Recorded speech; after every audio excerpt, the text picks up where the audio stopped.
Smalls. I suppose you don't even know who the babe is either. It's plugged. What? Chewing tobacco? Backy, man. What do you do with it? You're killing me, Smalls.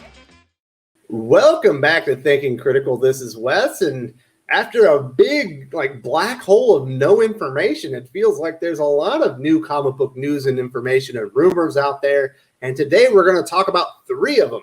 There's a Punchline one-shot coming out. Aquaman appears to have been canceled, and I do have some words about that. And also, we do have a confirmation on the final issue count of Death Metal. And here with me to talk about all these juicy details is my good friend, the Pooh Bob Comics himself, Perch from Comics by Perch. How you doing? I'm doing great. Thanks for having me on. Well, I'm glad you could make it. I do want to say this to the viewers. If you haven't subscribed to the channel yet, what are you waiting for? There is no better time to subscribe to Thinking Critical YouTube than right here, right now. And definitely hit the bell for notifications because you're going to want all these wonderful videos. Give us a thumbs up if you enjoy this conversation. If you like the news that you got, give us an enormous thumbs down if you didn't. But definitely give us feedback either way in the comment section below. We love hearing from you guys. Also, Comics by Perch does have his own YouTube channel, which I'm sure most of you know that. But if you didn't, there's a link in the video description to his channel. And in the very end of the video, the last 20 seconds or so, there will be an icon you can select and go subscribe there. I definitely highly recommend that. Now, Perch, let's get to the big one. And who would have thought a new character in DC would kind of be bigger news than Aquaman being canceled or the Death Metal update? But Punchline, she's getting her one shot, and this is actually pretty dope. James Tynion, obviously the creator of the character, his Batman run is very hot. Joker War is in full effect right now, basically taking over the entire Batman line. Definitely the new thing that he's created that's the most popular is Punchline herself. Joker's new main squeeze, although I think she might just be a henchman that is a girl. But the coolest part about this is not only is James Tynion writing it, and he is definitely one of the hottest writers of DC Comics, but the artist, Mirka Andolfo. Fuck yeah! Yeah, no, it should be a nice... I'm not the biggest fan of the character, but I am a big fan of the writing. I think that it's nice to see some new IP come out and take hold. I think that's great. We haven't seen a new character come out and really kind of gain this traction so quickly. That's a good thing for comics. Whether you like the character or not like the character, it's just good to see new ideas come spinning out. Now comes the trick of DC. Don't go too quickly. Don't now give her own ongoing and 5 other things. But this creative team, this art team, they're putting quality people on the book. So I think it's great. Yeah, James Tynion has definitely pumped some real life into Batman, and Punchline has a lot to do with it. I'm also not the biggest fan of the character, but I do like the amount of enthusiasm around the character. I think I think she's supposed to be a bad guy, but if you throw kind of a relatively attractive, vibrant female character next to Joker, she's immediately going to become a fan favorite. Yeah, and I mean, when convention season starts rolling again, she's ready-made for cosplay, so we're going to see tons of that. And I think it, in a weird way, it will help with overexposure of Harley Quinn, which definitely the character I think's been overexposed in a lot of cases. Now we've got somebody else that can kind of play in that space a little bit. It will break it up, and I think that will help. So all in all, again, whether you like the character or don't like the character, it's great to see this IP. It's great to see fans getting excited about things. This is, love it or hate it. This is why Disney and AT&T, Warner Media bought these companies, was to create big IP that they can then merchandise and monetize and all the rest. And so it's positive that that's working out. I think, James Tynion is doing an absolutely great job. He's doing what I don't think a lot of people thought possible, in that he came after a very kind of down King run, at least in a lot of fans' minds. And he is, getting as much attention in many cases as Death Metal. It's the Joker War series is doing really well. The sales are going to be extremely strong. And when all is said and done, it's giving DC 2 big events instead of 1. That's nothing wrong with that. And they're definitely putting their best and brightest behind the character. It's not just James Tynion. Obviously, Guillaume March, I believe, introduced the character.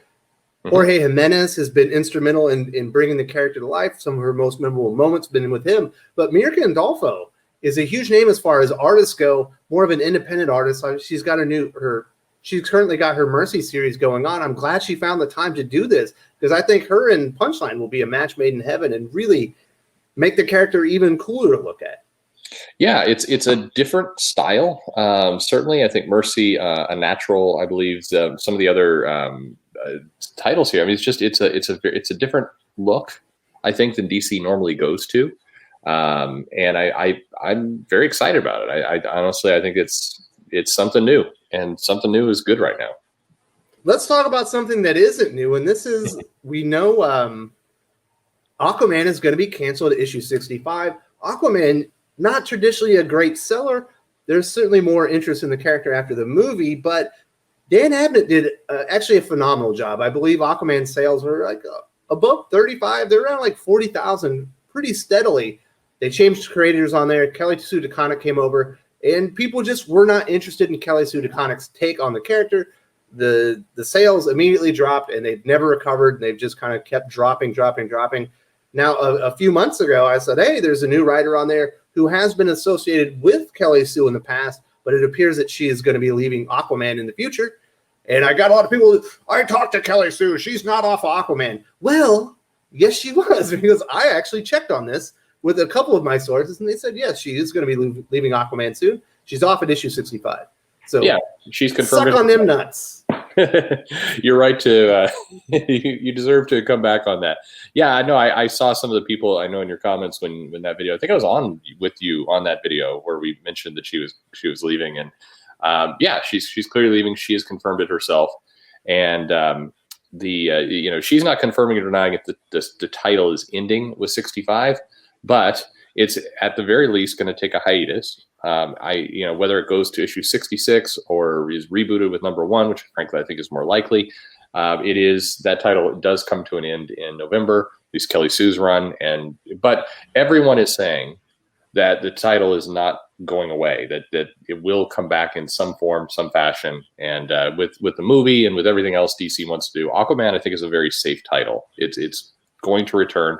But I would expect that whoever comes onto the book next is going to be pushed to really align it more with the movie, try and make it more action-based.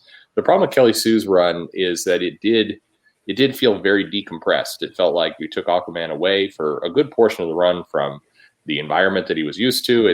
There was not a ton of action there. It was kind of getting into the mythology and some of these other pieces. It was very much it gave us a super clunky page where Wonder Woman talks about how you need to you need to invite everyone in, but not simultaneously, and how the Amazons always invited everybody onto their island. Just some really weird. Sorry for people who don't remember that panel. It's one that I remember that panel. Wonder Woman lecturing people about how her people always welcomed folks with open arms was one of the more baffling moments. A couple pages later, she's talking about let's kill them all. Yeah, exactly. Just some strange writing in there. But at any rate, she is, she's off the title, and we'll see what happens. But like I said, I don't think it's a that far out there bold prediction to say that, the title will return. The title will probably align more with the movie. The title will probably be more action based, and maybe Dan Abnett comes back. Who knows? And it feels like it kind of falls in line with what DC Comics are doing right now. They're cutting a little bit of the fat. Obviously, Aquaman is a core character. We expect him to come back. But if you look at what Kelly Sue DeConnick did say in her goodbye address, to her followers, it did sound like Aquaman would be taking a hiatus, undetermined, obviously, at this point. But I'm with you. I believe it's going to get reset or rebooted to a #1 issue. Yeah, I think we're going to see a number of issues in December. There's going to be more. We've already seen, we've seen Batgirl. We've seen Harley Quinn. It just seems like there's one more. Now Aquaman. You're going to see a bunch of titles. New creative team on Flash. Yeah, exactly. You're going to see titles conclude and then maybe take a month or two off. And then come February, when Death Metal all wraps up, it's expected that we get another rebirth, New 52 type moment where a bunch of titles come out, new creative team, bold new direction, all that kind of stuff. I mean, it's just, that's what we're in for. So you could count on it. Should be very exciting. Speaking of Dark Knight's Death Metal, the big event that we're in, obviously Joker War is going on, but the big line-wide event is Death Metal. We know Scott Snyder said he had expanded out the event while the pandemic was going on and things were shut down. And then he said when the first issue came out, he said, depending on how successful some of these earlier issues are, we are going to expand it even more. It turns out they were very successful. DC Comics is happy with the sales of Death Metal, and we know the total extent of Dark Knight's Death Metal. It's going to be a very, very Marvel-esque 24 issues. Yeah, and I think there's probably still more to come, to be honest. I mean, we're now seeing some titles come out in November. We still have December, January. We have some Aftermath stuff that can be done. I would be shocked if this event didn't go past 30 when all is said and done. I mean, at this point, DC is it's cash cow, so they're going to milk it as long as they can. And I can't blame them for that. I mean, I get, they need to sell comics, so it makes sense. But it is daunting. I mean, you look at this stuff, and it's tough. It's tough in Marvel. It's tough in DC. And fair is fair. I was getting some hits last night because I was posting up how the Dawn of X series is bloated. But the same is true at DC. I mean, they're going to milk every last dollar out of this stuff. Oh yeah, Joker War is not a small story. That's Nightwing, Batgirl, Batman, Detective Comics, Red Hood. It's probably 30 issues itself or something. Oh yeah, absolutely. I mean, and it's both companies, and you can't. I mean, we can be as fans, we can be annoyed by it, certainly by what feels like a cash grab and everything else. But I mean, and in this sense, it's the purest form of business. They need to make money. They want to sell comics. The stuff that's popular, they will make more of, and that's not the weirdest thing in the world. That's pretty normal. It's better that they're doing that than doing spin-offs of comics nobody wants.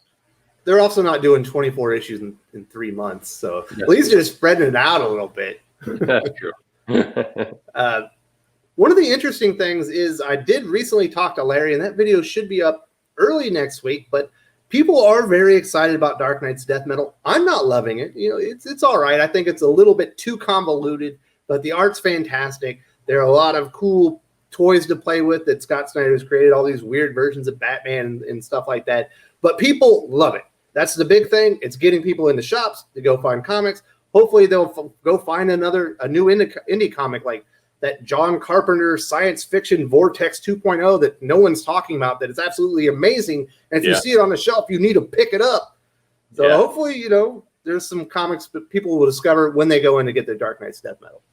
Yeah, I hope so. And this is going to sound now really contrary to what I just said about having too many comics, but if I have one core criticism about Death Metal right now, it's that there are a lot of crazy concepts hitting the page all at once. These issues read through pretty quickly with the core series. And in many cases, I would have put the guidebook and some of this other stuff up front because Larry's correct. There's a lot of interest in this universe. People like it. They want to see more about it. And if anything, they've almost moved too quickly with some of these big concepts. And if they this is me saying maybe they should have done more issues. They should have done maybe a few more things up front to kind of lay out this universe, because definitely the fan reaction is strong. People like it. And I think technically, Perch, You're the Villain was the lead into this.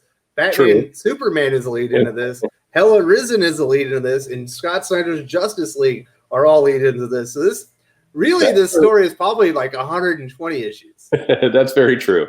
And I know I'm going to take some hits in the comment for saying this, but when we jumped into Death Metal #1 and we have all these different Batman and we have this new mythology and the characters all in these very unusual, strange places for them. The feedback I've gotten from readers is like, it would have been good to hear a little bit more of this history up front, or just a few, maybe the guidebook coming out in month #1, or just a little bit more to bridge the gap. Because if you were following along with Hella Risen and the Justice League run and all these different pieces, You're the Villain, it was a very jarring moment to go to Death Metal #1. You still weren't fully prepared. You weren't fully prepared. Yeah, your body was not ready. And so if DC wanted to, I think, make money, lean into this a little bit more, maybe there was an issue or two that was missing there at the beginning to kind of set things up. Now, this is I understand. The last thing we need is more expensive comics floating out these lines, but that's the consistent feedback I've heard from people. I would agree with that, because I read the first issue. I basically get what's going on, but man, there was a lot of stuff stuffed in there. Yeah, but that's all good as long as people are happy. They're in there buying comic books. I'm all for it. Punchline's not my favorite character. I'm all for a Punchline one-shot with James Tynion, Mirka Andolfo, because I know it's going to get people in the shops and people are going to be excited for it and they're going to want to buy them. I'm not happy that people are probably going to get screwed over by retailers, but hopefully not. Yeah, I mean, please, retailers, give people at least one day at cover before you start backing up the price, please. All right, I think that'll basically cover today's update. Tomorrow there will be an update on the DC layoffs. Perch is going to join me, and we're going to kind of go over all that and talk about some of that. But, we hit up the Punchline one-shot. Aquaman is canceled. To all the people who gave me the feedback that Kelly Sue is not off Aquaman. Yes, she is. I actually checked my sources. I did my homework, people. I wasn't just shooting from the hip on that one. And Death Metal is now 24 issues, likely to be even more than that in the future. A lot of things happening. And Perch, thank you so much for joining me today. Really appreciate your time. And if you're interested in Perch's channel and you haven't subscribed yet, which I think would be crazy, but I guess it could happen, there should be an icon on the screen right now. You go and select that, go to his channel, subscribe, and I would definitely do that. Yeah, thank you very much. And subscribe to this channel. What are you doing? If you haven't, what are you doing? What are you doing? Get with the program. If you enjoyed this video, please give it a like. I would appreciate it very much. It helps us attract more views for the channel. Subscribe for future commentary, comic book news, and reviews. And don't forget to ring the bell for notifications. If you want to talk comics, movies, and much, much more, you can follow me on Twitter at Wes_from_TC. With that, Salamat Po, and I'm out.